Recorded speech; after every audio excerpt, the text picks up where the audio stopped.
Monitor versus Merrimack. On March 9th, the two ironclad warships exchanged fire, but neither ship could sink the other. The Union succeeded in keeping the Merrimack in the harbor so it never again threatened Northern ships. This was known as the first battle between two metal-covered ships. The Emancipation Proclamation. On January 1, 1863, President Lincoln issued the Emancipation Proclamation to a nation divided by war. The proclamation stated that all enslaved people in the states controlled by the Confederacy were free.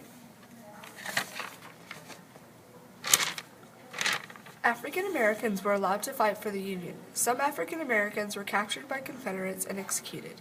Seeing African Americans serving in the Union Army made a big impression on enslaved workers in the South. For the first time, they understood what the war was all about. Women and the war. Many people thought women were too delicate for such work and disapproved. Dorothea Dix organized military nurses. Clara Barton worked with wounded soldiers. Sally Tompkins established a military hospital in Richmond, Virginia.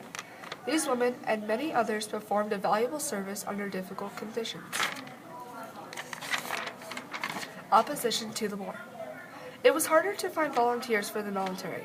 The Confederate Congress passed a law in 1862 making it legal to draft serve in the military for 3-year terms. Men could avoid the draft if they found someone willing to take their place. Later, laws were passed that allowed certain groups, such as slaveholders of more than 20 enslaved laborers, freedom from the draft. People protested that poor citizens were fighting a war to protect the slavery system of the rich. Who were the soldiers? By summer of 1861, the Confederate Army had about 112,000 soldiers, who were sometimes called rebels.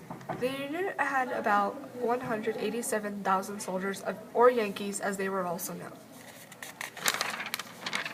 The Battle of Gettysburg. The Battle of Gettysburg was fought July 1st through the 3rd, 1863, in and around the town of Gettysburg, Pennsylvania, between Union and Confederate forces.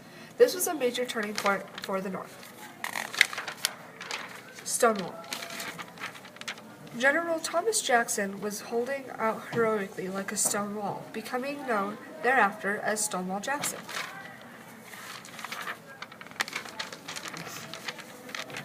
Final phases of war.